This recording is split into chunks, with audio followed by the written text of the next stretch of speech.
Time now for sports on 104.7 The Cave. Here's Ned Reynolds.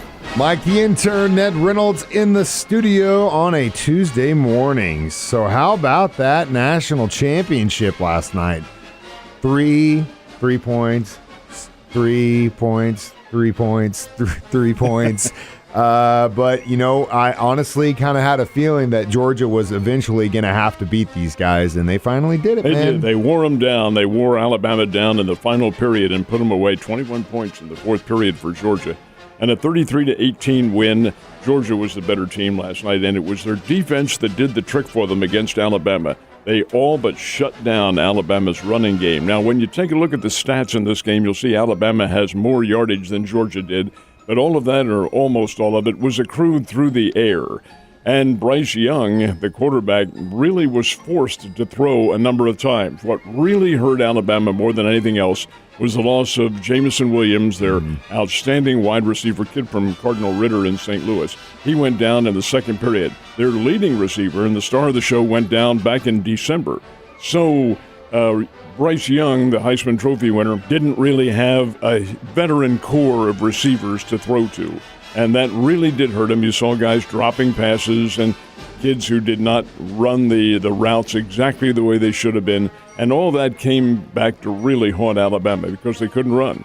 In fact, Georgia's defense did a lot of stunting. It was Georgia's defense that won the game. Then eventually, Alabama's defense was on the field too long, and Georgia just ran them down.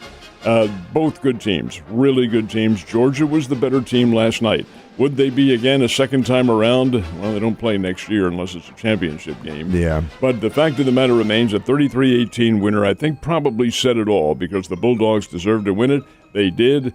Alabama's not going anywhere, folks. Georgia may be arriving. Let's face it, the Southeastern Conference is pretty SEC, doggone good. man, it's tough competition. But I think in the next probably 5 to 10 years, we're going to start to see this thing kind of level out, and then we'll have an Eastern, Western, Northern, Southern Well, conference. that's the way college football is going to be. Yeah. It's going to be divided into sectors, and it's going to be after I'm long gone. But it will happen. That's the way things will work. Yeah, eventually, and I think that'll make it a little bit more interesting, especially outside of one specific conference. Anyone make any money last night on that game?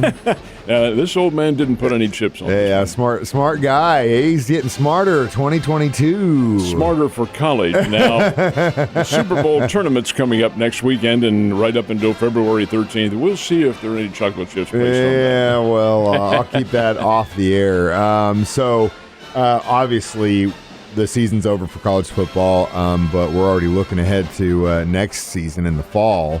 Either these teams have any big headline games next year? Alabama does not. Not at the moment, they don't. Now, these things can all change within a period of about a month if some TV network comes together and says, hey, you know, we can match you up with this for about $1 trillion. What do you think? Well, then sometimes you see changes. But right now, Alabama opens with Utah State in Tuscaloosa, then does go over and play Texas. Texas, which joins the Southeastern Conference, I think in probably either 2023 or 2024, along with Oklahoma, is probably not in the same ballpark, at least in my opinion, as Alabama. That's a big game. The rest of it's Southeastern Conference and maybe an occasional FCS team thrown in there. Alabama's schedule pretty good. I won't call it set because these things can change. In Georgia's case, yes, they open up with Oregon. And they're going to play Oregon at the Georgia Dome, or what they used to call the Georgia Dome. Beautiful, the Mercedes-Benz Atlanta Stadium. It looks like a Mercedes-Benz. It's a palace, absolute palace. Anyway, Georgia will play Oregon, and then of course go into their Southeastern Conference schedule as well. So it'll be a pretty good one. Of course, Georgia comes into Missouri to play the Tigers up in Columbia about mid-season. Oh boy. It's always a test. It's always a test, but that's what you get when you go into that conference for sure. You're getting tested every other week or every week, it seems like. Also with the national championship, they take that time to induct some guys into the College Hall of Fame. Is that right? We got some local guys that got in? They will be inducted next December, but named to the College Football Hall of Fame. Two guys who have an influence in the area. Now, the one is a little bit shaky, but he did play down here on a number of occasions. Boomer Grigsby, who was a great linebacker for Illinois State University and then later the Kansas City Chiefs. Grigsby played for them. He's going into the College Football Hall of Fame next December, along with Gary Pinkel. And Gary Pinkel, folks, is Missouri's all-time winningest coach. Up there for 15 years. He's no longer the coach now. He stepped down, about 2015, 2016, somewhere around there, because he suffers from lymphoma. But the fact of the matter remains that Pinkel, who had a great career at Toledo and then Mizzou, before that he'd been an assistant coach out at Washington. He's also going into the College Football Hall of Fame, and that'll be next December.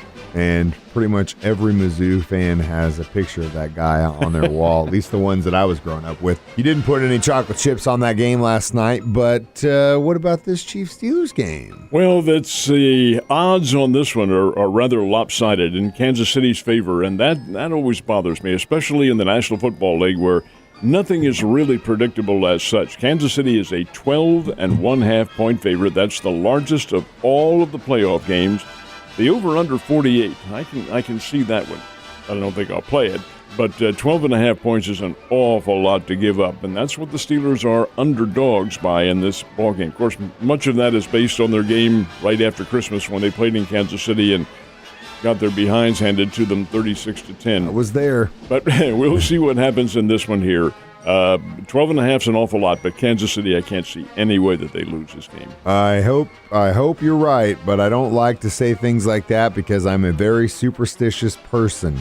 But it will be nice, specifically for me, who's not the biggest Pittsburgh Steelers fan in the world, to watch this game and know that this could be Ben's retirement party. So hopefully that's what it is. Chris and Melvin and Frank are in his face, and Nick and everybody else are in his face all day long. Or I guess in this case, night long. But so Sunday Night Football, Chiefs-Steelers Arrowhead, it's going to be a blast like it always is. Pretty big honor for a Bears basketball standout. Missouri Valley Conference Player of the Week. That's Isaiah Mosley, who had 43 points and the Bears lost. That's the key. The Bears did not win the game. 43 points looks good, but you'd rather have a W in the column. Anyway, Mosley had 43, and he was named as the Player of the Week in the Missouri Valley Conference. Mosley is the Bears' leading scorer and does a great job. He's a terrific scorer. Can he hit that game winner against Bradley in the game before? This one was not a game winner, however, as the Bears lost in Northern Iowa. Well, Mosley gets another chance to show his skills on Wednesday night when Southern Illinois comes into town to play the Bears. But Missouri Valley Conference Player of the Week, 43 points, and Mosley is only the fourth player in Bears history, fourth player to score 40 or more points in a game. That's pretty doggone good. And two of those are by the same person. This is really an incredible achievement on his part.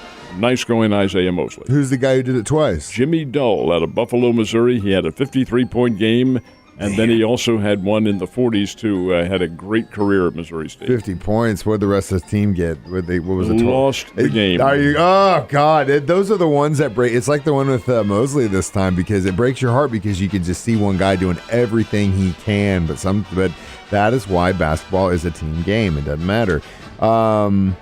Last but not least, the argument could be made that with these teams, especially in the SEC conference, that are constantly getting to the national championship, they're the ones that are going to benefit the most from that all the time. Is that the way it works? Well, there is some argument. In fact, I had the question posed to me yesterday. Are you getting bored by these championship games? I know a lot of people are. Well, moi is not, because they are the better teams. They've proven themselves. Now, that field can be evened out a little bit if they expand the playoffs, and it's not a matter of if. It's when and by how many. Again, we reiterate, in my opinion, it should be 8 teams. There are others who think it should be 12. There is a committee working on this, and I really think they're going to come to a decision here before too much longer, although there is a stalemate at the moment over, well, isn't there always a stalemate when you have committees? That's the way committees work. Somebody always has some rival opinion. Anyway, that's beside the point.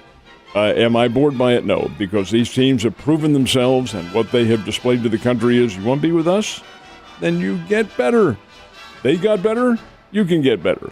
Don't sit back and gripe about, it's the same team. That really bothers the devil out of me because the opportunity is there to match them. Do your best. Hey, everybody is always asked to do your best. There isn't any such thing as one person or one team who's always going to do the best or always prevail.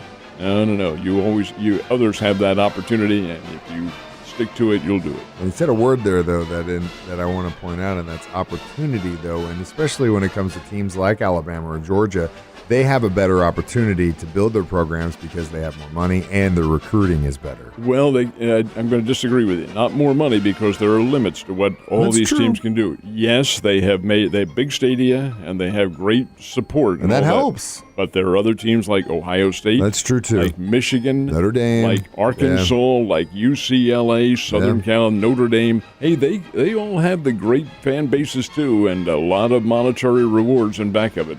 It's a matter of putting your mind to it and getting better. Yeah, you're right, man. Well, Ned, I guess we're going to start right now. Put our mind to it and get better. I'll see you tomorrow, man.